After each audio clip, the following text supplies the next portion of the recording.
We're doing another video, bruh. Paul Bart's garage. Hey, what we got right here? What we doing on this thing? We doing a video right now. What you fixing to do? Is this on? Oh, this is on that Cadillac. Yeah, I did a couple of videos on this 04 Cadillac over here, and it's been a horror mare because, as I said, all the brakes were wore down on it, and about every caliper on here was locked up because the brakes were so low. But do you mind if I open that box up and show them something real quick? Well, you got this one down here. Let's pick it up and put it on this table over here so I can show them something. A lot of you probably know what I'm talking about, but some of you don't. I was talking about pistons and all that kind of thing yesterday. Well, the brakes are still in there. You might not be able to see it with the when you buy a caliper, it comes with this caliper bracket right here, which it has two bolts that hold it in that are aggravating to get out because a lot of people put the wrong kind of Loctite on them. But this is the two bolts you have to take out to get this whole bracket off, and you can get this. You can take them two bolts out, and then the brake line, which goes on top of here, off, and this whole assembly will come off. And just make sure when you get your calipers that you get the two brass washers that go. One goes up under the brake line, one goes up on top, and then the bolt goes through it. Make sure you get those because those brass washers crush to seal off, and you can't reuse them. If you reuse them, they're probably going to leak. But anyway, I was talking about pistons, but you can see down in there, there's two pistons right here and rubber boots. Let's see if I can get that. And those rubber boots extend out when the brakes are low, and they stay extended out, and they get debris, brake dust and debris and stuff in them, and they lock out in the out position, causing your brakes to lock up, causing them to burn like this. Like this one.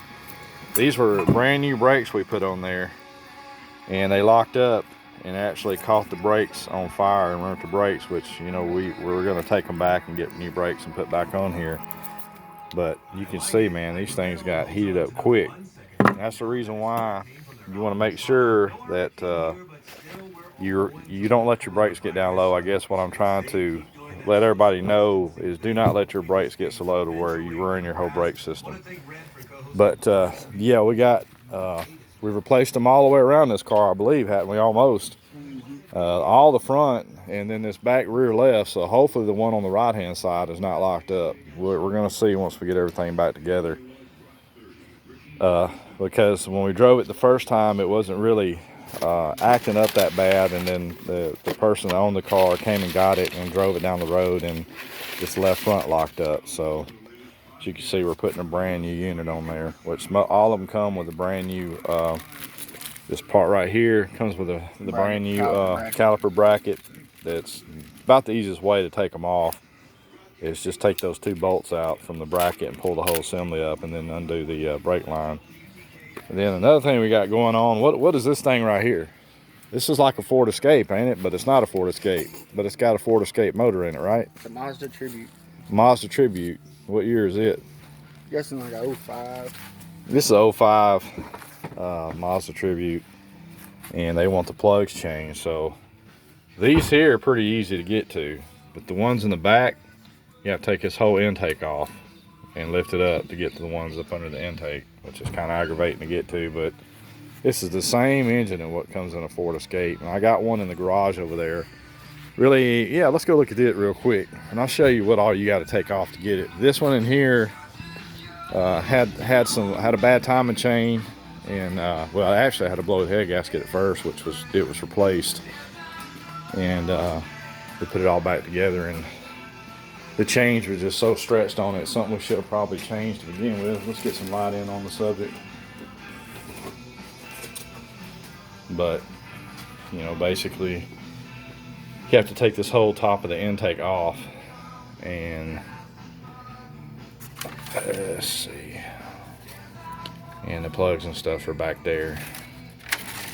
We just got everything that you can see down in those holes where they go. We just got everything covered up, keep dust and everything from getting in there. But these chains right here and the tensor and all was loose and bad, so we ordered all new chains and tensors to go on it, and hopefully get this thing back together and back running. But you can see how aggravating it is. You don't have to take the valve covers and, well, you don't have to take the valve covers and stuff off like we did on this car, but we're not changing the plugs on this one. Like I said, we're changing the change and chain tensor and all that stuff. But that's what it looks like. Same engine. This is a Ford Escape, and but that's a Mazda out there. But anyway, that's what we got going on.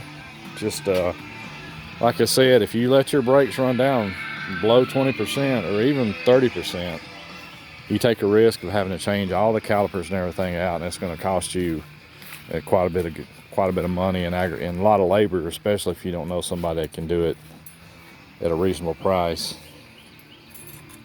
But yeah, these videos are, you know, just kind of designed to, not a how-to video. I will be doing some how-to videos. I do have a GoPro. It's just my editing software that I have is out of date, and I can't do more than like a 5-minute video. And so I decided to just do them on my phone, because you can just like load them up directly from your phone onto YouTube. Makes it easier, but for now. But we'll have some how-to videos coming up for some of this stuff soon. If some people are working on vehicles and you kind of want to know how to do it, save yourself some money, we'll be doing that. But this will be the next thing to work on. As soon as he gets that caliper on, we're going to call the person up to come get the car. And then we're going to zip this intake off real quick and lift the intake up so we can get to the plugs. And it shouldn't be too hard to do. But anyway, just letting you know the update on this vehicle and what not to do. Do not let your brakes run down. Get them changed, folks. It doesn't cost that much. I mean, a lot of shops you can go and buy the brakes. I've seen some like Midas and some of these other places, Pet Boys and all that, you know, do.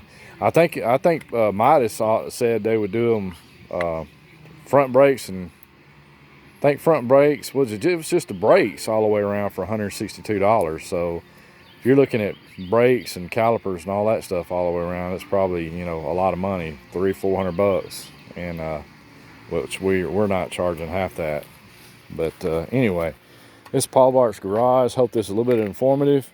Hope everybody's having a you know, good day despite all this COVID-19 stuff. And everybody stay safe. Peace out.